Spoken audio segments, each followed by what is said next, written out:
I didn't start my back to the music career Sure. until 1 year ago. And so I'm right now 78. So when I was 77, I had started to go back Yeah. and started to prepare for my music career. It was rather challenging. I mean, people would say, what are you doing? And I said, I'm going back to the first love. And I know it's going to be hard. And one of the guys said to me, well, Bob, if you're going to be a drummer and if you're going to be a percussionist, you better get your hands together. And I thought that was a challenge, and that really got my hair to stand up on my head, which I don't have much left. And the thing about it was that I took it as I'm going to get it done. And I worked and I worked and I worked and I worked. At heart. Yeah. Right.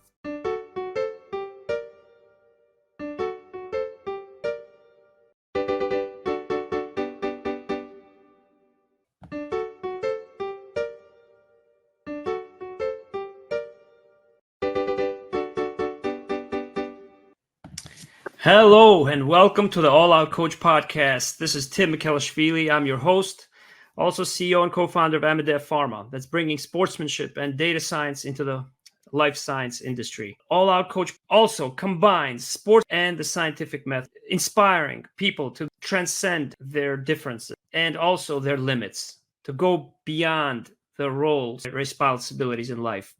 Today I have a very special podcast. I know a lot of people are excited to hear and meet the man behind the once longest world record jump, Olympic legend, the man who could fly, Bob Beamon, Olympic gold medalist, still to this day, Olympic record holder in the long jump in track and field from Mexico City,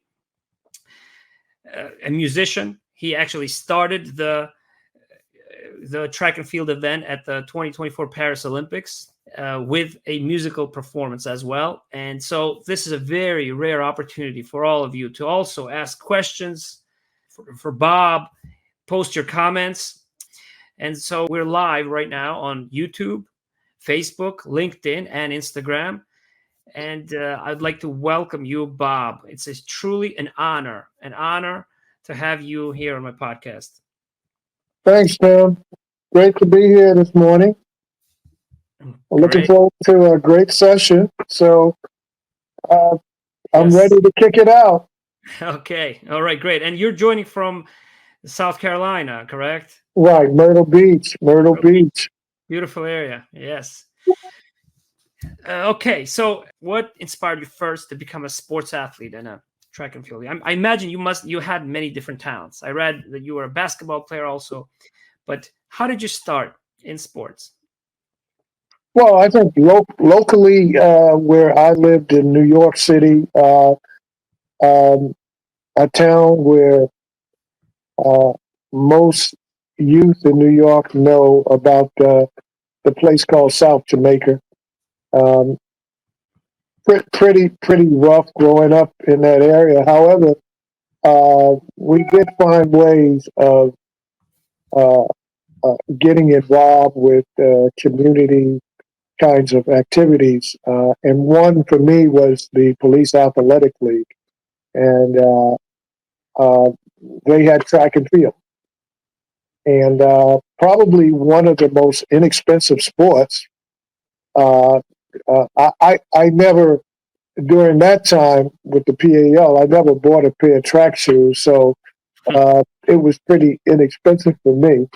However, I had a great upcoming for the PAL involvement, where we were not running by age, we were running by weight class.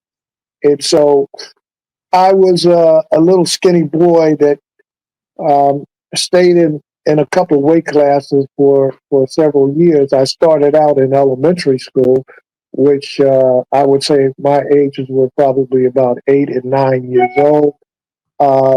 It was a great experience running in weight class, because the weight classes were about 5 weight classes: 65 pounds, 75 pounds, 85, 95, 105, and the last one was 115 pounds. And so I never did get up to 115 because I stayed somewhere around in 65 pounds to 105 pounds. So it seems like the ones that were 115 pounds were guys that were much older than much older than my class. I remained in the lower classes, but the competition was very steep. I remember experiencing uh, competing at the 369th Street Armory in Manhattan, which was called the City Champs, the PAL City Champs. And Familiar with that? Yes. I thought that I was the fastest thing in the world until the gun went off, and I was the last one to get out, as they call it, a trouble start. And so, pretty much embarrassing for me. But however, for some reason, I didn't stop because I lost. I stopped probably because I was pretty angry at myself by not being able to be a challenge to the kids that were in my age group. I mean, in my weight class group. So Okay. I was totally very surprised, but very competitive too.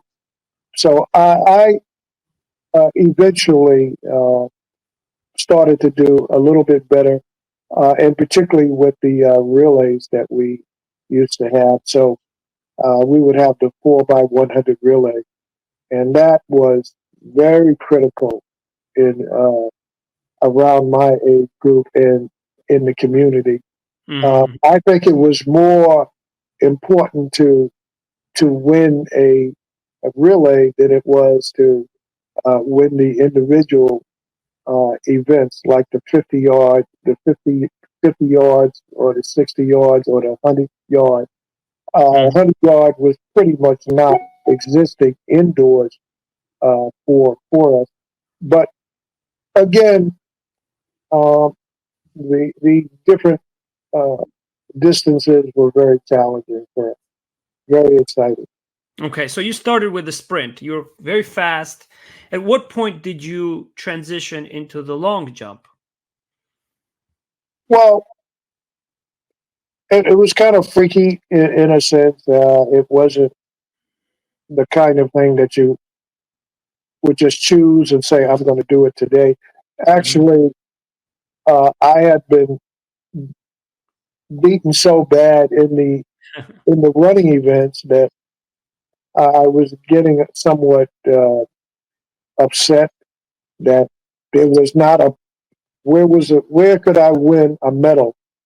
And all my friends were coming home with medals, and I was not existent with a medal. But here's what happened. One of the young friends of mine got sick, and I said to them, I said, "Hey, can I try that?" And and the coach said, "Well, yeah, we'll let you try it." And on my first jump, I jumped 19 feet. It was a surprise to me, but I also won the competition for my age group. So So that's over 6 meters, correct? For our international audience. And at what age were you? Were you? I think I was somewhere around 10 or 11. 10.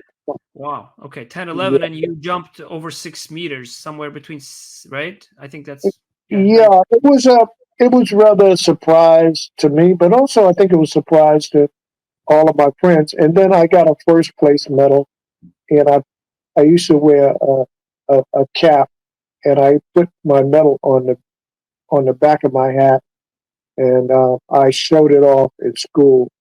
I was so proud of my medal. That it just brought more attention to, uh, well, if I can do that, maybe I can do a little bit more. Maybe I can. And so just by someone just getting sick during the competitions there, and I asked that I try that, uh, and it came out very positive for me on that one. Wow.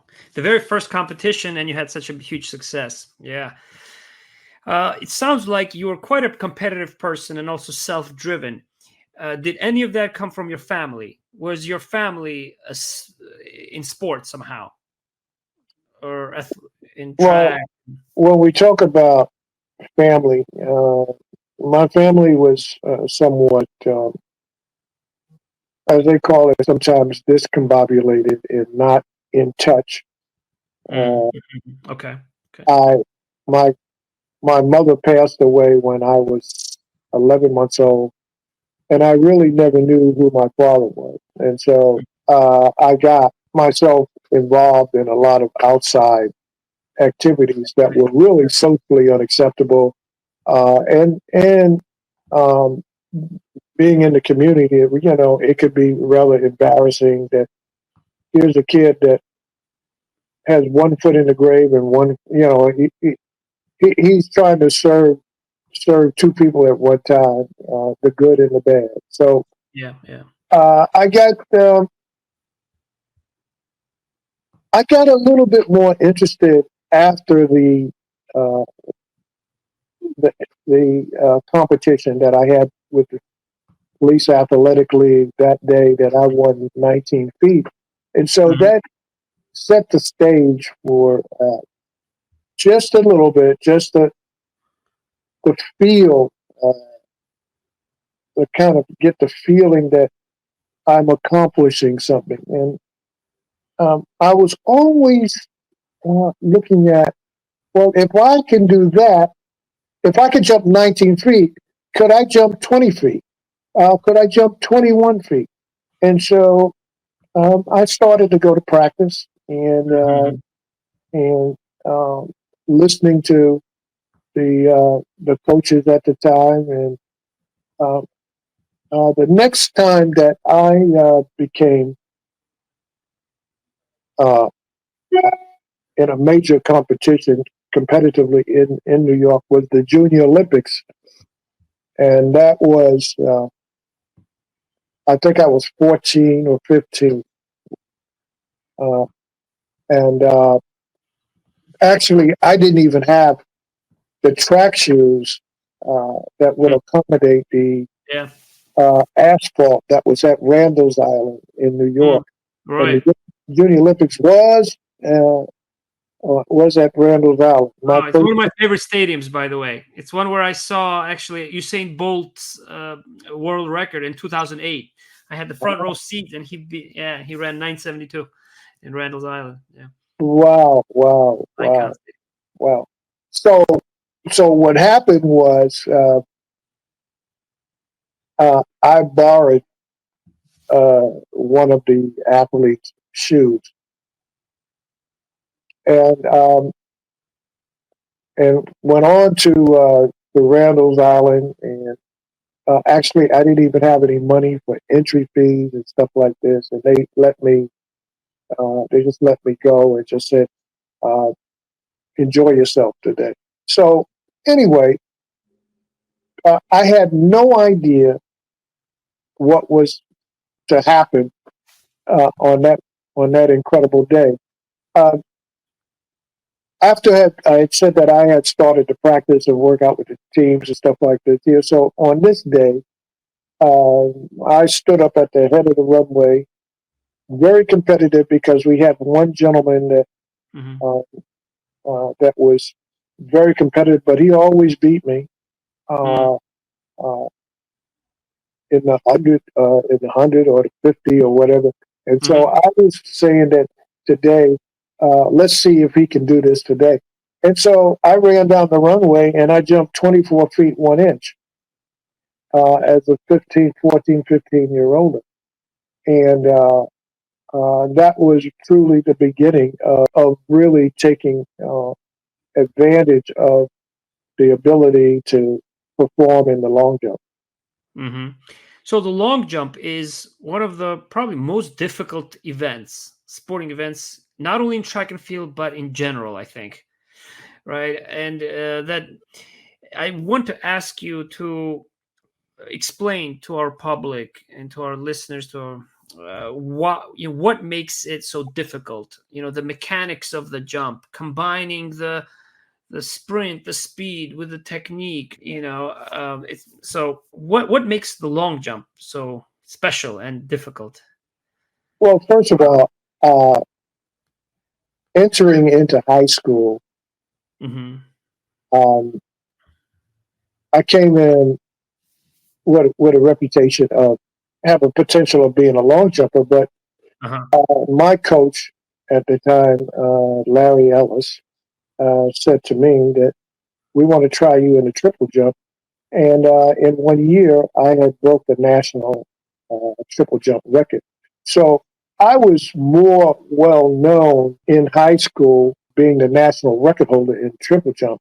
But also Oh, I jumped 25 feet 6 inches okay. in the long jump in high school too. More so, more well known as a triple jumper. Hmm. One of the things that I want to say to the coaches and to youngsters, sometimes when we do when we surpass our previous performances and we do it in well, um, sometimes we may go back to not doing so well, and so what we now are looking at, how do we become consistent in what we are trying to attempt to do? And so that was my my sophomore year in high school was a year of finding ways of becoming consistent, more consistent.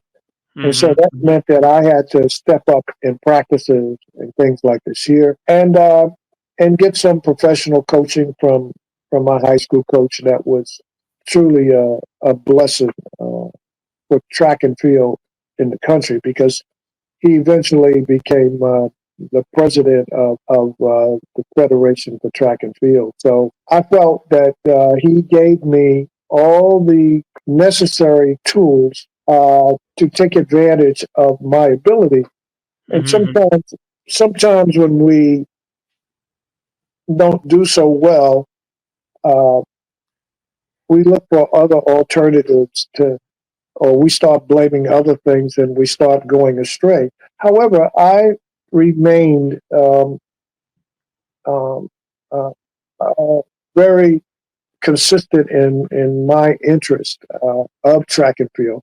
Also, I had the love for basketball too in high school. Right. So Yeah, I read about that in Wall yeah, Street, it was sort of a Washington Post. challenge where, Bob, what do you like the best? And a lot of times I like the basketball because all the girls would come out and watch me play. So, and then it would mean that maybe I can go out with one of the cheerleaders. I don't know, Yeah, just yeah, of course, something. that's certainly a motivation for a young man. Absolutely, absolutely, absolutely. But overall, the thing was to, as my coach said, was consistency in not only in sports, but consistency in life, in life things in life. So Yeah, yeah. we had some great conversations, which built my foundation of uh, how to go forth and to be consistent and to uh, uh, whatever I dreamed to wanting to be. It was Yeah. at my fingertips, Okay. and that I had the tools to make it happen. Okay. Yeah. So the long jump and excelling at this particular event takes a lot of consistency. How many years did you have that coach that had such a big impact on your life and Well, career? I had it for at least 2 years, and I went on to college, graduated, Oh, and okay. And then Coach Ellis went on to be the first black uh, coach in the Ivy League.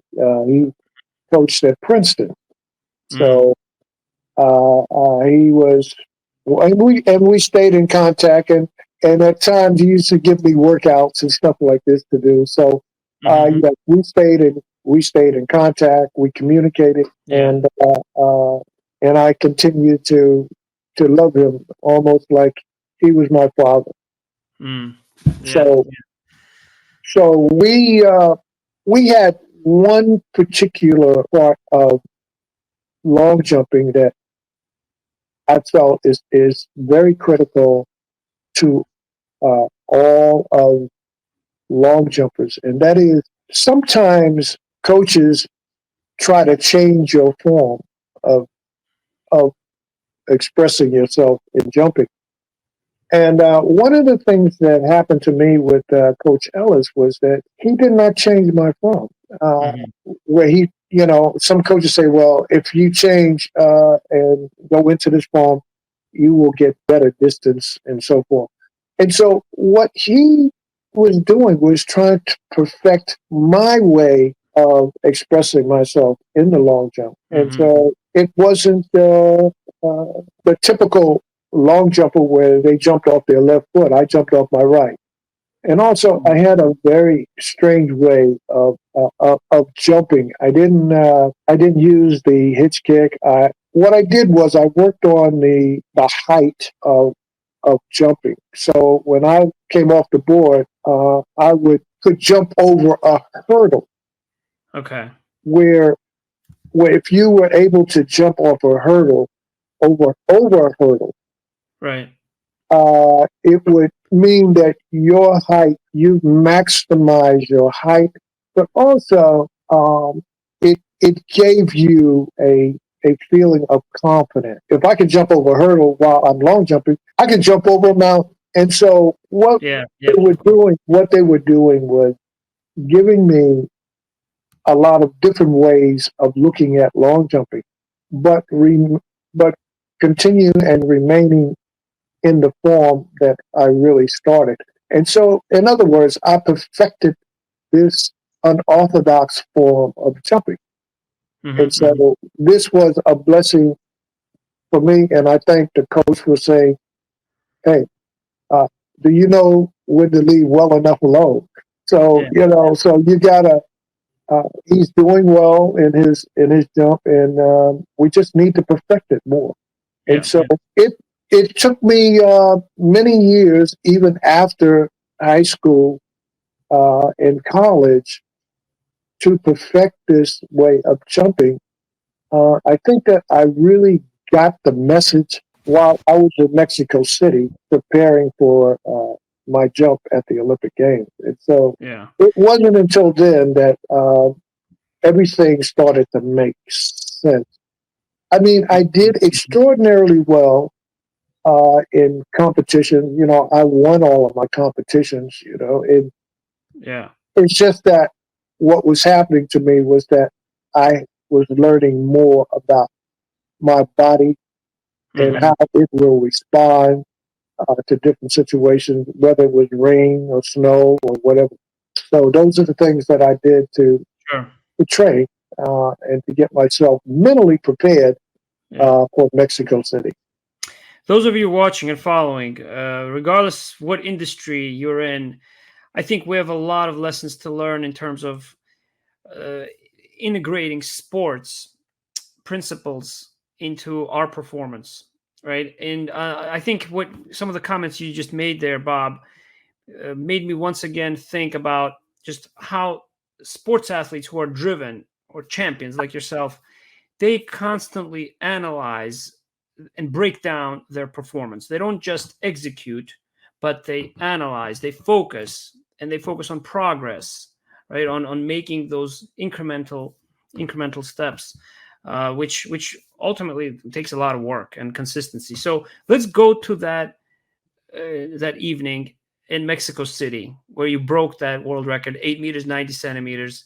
Look, I mean, growing up, I was big sports athlete. I competed in everything. It was always very competitive. And at work also, I went to work as if it were a sport, but I always held myself accountable to sportsmanship, right? Principles, not only performance, treating other people the way, they want to be treated. Not only I would want to be treated, but, I used to measure my jumps myself. And I didn't have a coach. I didn't have the fortune of having a coach, but I remember just thinking about that world record that you had, growing up, and just kind of visualizing and just how it's impossible. It's almost like giving humans a sneak peek into what it would feel like if they were to fly that long, almost 9 meters. Just so those are just think about it. And in fact, we have a 26-foot jumper, a coach, Lutalo, as I mentioned. He coaches my daughter,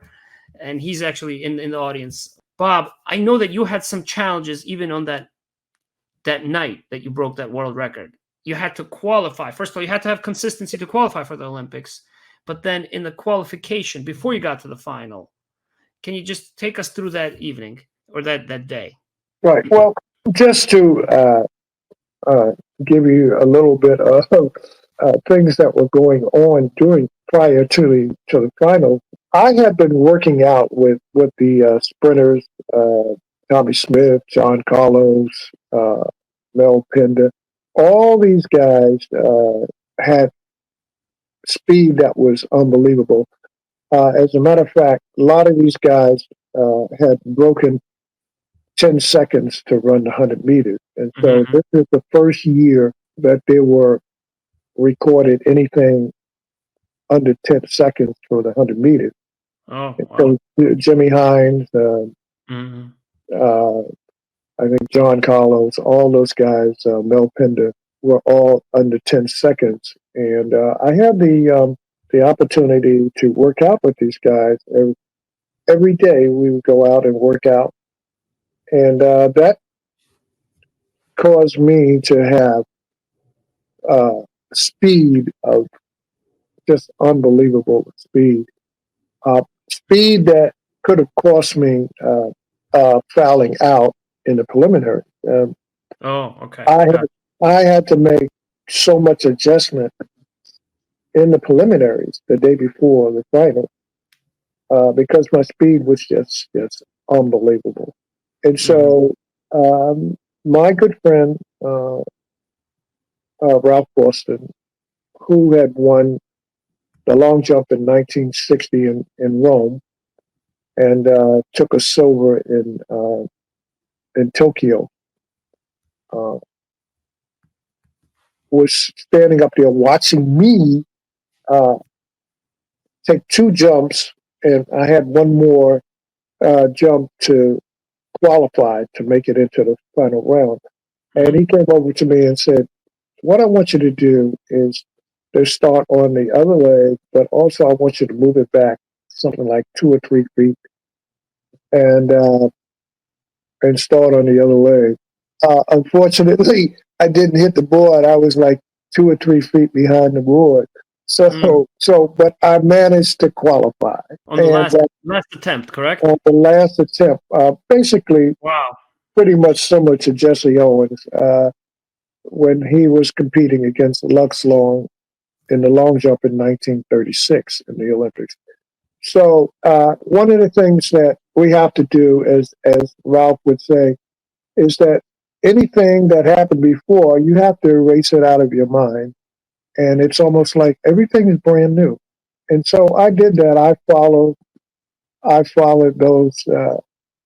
those words of Ralph, and I made it into the final. So now we're talking about October 18th. And as a matter of fact, the games at that time were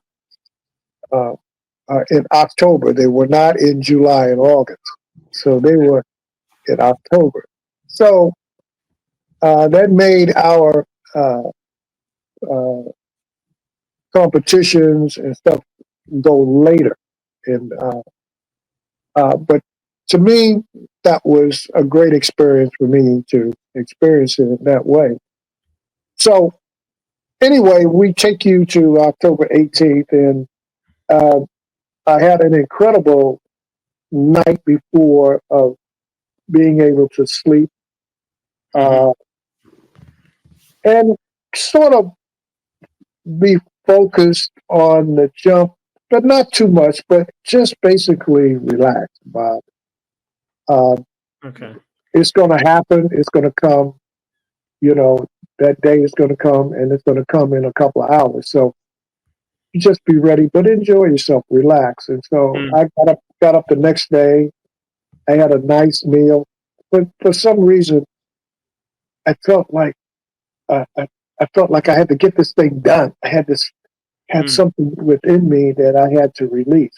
You saw And yourself winning. Did you see yourself winning before the uh, competition, the final well, began? I always see myself with it. Okay. Oh, that's an important lesson. So, so basically, I like that.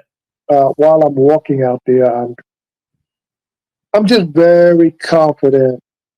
You know, all you have to do, you just need to jump, get one out there, just so that you'll have a legal jump. And then on your second jump, you can just kind of take it to another level if you can. And so I was one of the first jumpers, as a matter of fact. Mm-hmm. And being one of the first jumpers means that I just made the finals, and so they take the guys uh, that they did worse, did better than me. They went on to be the last jumpers. So it's very strange how life has it going. So here's what happened. So I stand up at the runway, and I'm very confident, and I'm feeling like all of these things that I've worked so hard for, um, I can reflect back to, as we talked about, when I started running with the Police Athletic League. I was Mm-hmm. running at 65 pounds, 75 pounds, and so forth. And I said, wow, I've come a long way. Wow. What I want to do is I want to I want to win a gold medal. Everybody was talking about breaking the world record and stuff like that. I was specifically wanting to win a gold medal. I didn't have conversations about I was going to break a world record and stuff like this here. It's kind of like, if it comes, that's great. But I'm here to win a gold medal. Mm-hmm.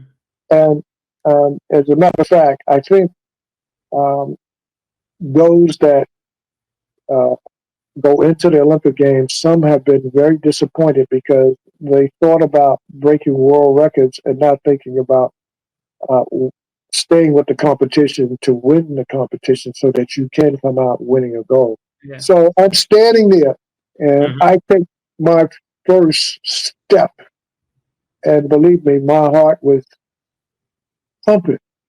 I mean, Yeah.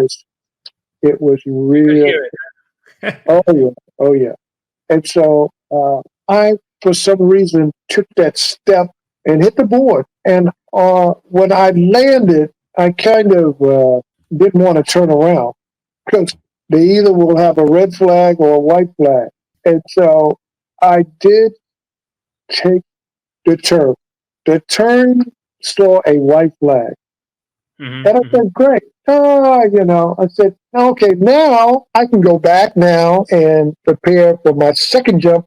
So now I got it. I got it now. So I can do my second jump. So I noticed that the officials, they kept looking at this electronic device that they kept shake doing their hand like this. We can't. I guess they were saying, in Spanish, there's no measurement on the measuring device. The 400 meters was beginning. The guys were in their starting blocks, and they asked the guys to stand up.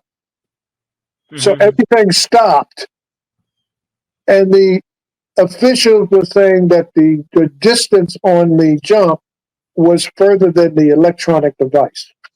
And Mm-hmm. so people started to panic in there and Mm-hmm. and trying to find how were they going to measure the jump. They had to go and find a measuring tape in order to measure the jump. And Yeah. once they measured the jump, it came out to be 8 meters 90. And for Right. me, I thought it was, for them to have that number up there, was that the shot put or the distance, or something uh, other Right. than what long jumping. And so Mhm. when they plastered that up there, people were jumping out of the stand, coming over to me, and it just became crazy. It was then a kind of I started to walk. Everybody's coming to congratulate me. And then my teammate said, hey, Bob, you just jumped over 29 feet. And I was walking, and then all of a sudden I was on the ground. I think I was between time and space. It Mm. was such an emotional moment. I realized it, but then I didn't realize. I said, "This is a wonderful dream," and I started pinching myself, like, "Oh, Yeah. Is this uh, me? Yeah. Yeah. yeah, and this, Completely. this is a dream that how you visualize yourself, winning a gold medal." And so my teammates just came over to me and said, "Bob, you have broken the world record." Yeah. And so I can tell you at that point right there, I wasn't really believing what I did. I was like, this can't be true. And even during the jump, Bob, sorry to interrupt, but like during the jump, it doesn't sound like you knew that it was going to be a world record. You were surprised yourself, right? It seems like. Right? Because see, as I had mentioned to you Hmm. before and to the audience, that I didn't go into Right. breaking the records. Yeah. Wanted I wanted to win a gold medal. Yeah. That was the goal. That the record breaking and all of that kind of stuff was just icing on the cake. I mean, and something that I never thought that would come to me. Yeah. And Yeah. Yeah. so, as I tell the young athletes that are competing now, is that you know you concentrate on winning the first prize, and by winning that, you know that you're putting every effort into winning. And Yeah. so, I was blessed with uh, that feeling of Yeah. going in uh, and to Thanks. Thank you win for taking us through that. and Yeah. not walk in there thinking that I'm going to break a world record. Even though they said that I was favored to win, I was like, okay, everybody else, you got to be careful. You got to have everybody that's competing on that day has every opportunity to do well too. So you Yeah. have to walk in there like I have to defeat everyone, Yeah. and uh, and I learned to do that uh, with my teammate Ralph Boston, and I did that on my first jump. And so I never really could get myself together after the first jump, which I had planned to do on my second jump. So I had a lot more in me, but I just couldn't do it because who in the heck would know that I broke the Olympic record by 3 feet and I broke the world record almost by 2 feet. I Right. was just You totally stood, by the way, for 23 years after you broke it, and to this day, it's still the Olympic record, my right. friends. You heard about This is something that, in addition to all the things that I have mentioned, I think it's to me very important to know that competitions like the world games and all of that kind of stuff World Championships. Yeah. is the world. All of Right. that stuff is great, but there's something Different. about the Olympic Yeah. Games that brings so much pressure Just to the competitors. It's yes. it's on another it's on another it's on another level. It's Right. it's the ultimate of the ultimate. And so Yeah. I say, like Jesse Owens came to me and said, when I won the NC indoor championships and I broke the world record, I jumped 27 feet indoors, and he came up to me and said, uh, I think that was a pretty fairly decent jump. However, I want you to really concentrate on the Olympic Games. This Yeah. is your time to really And focus that on the inspired, game. he inspired you. Right. Being, In other words, yeah.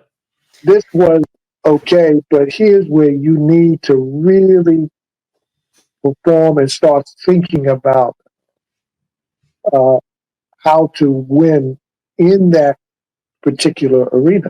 And so I started focusing myself and, Okay. and Yeah. and prepared myself in that manner.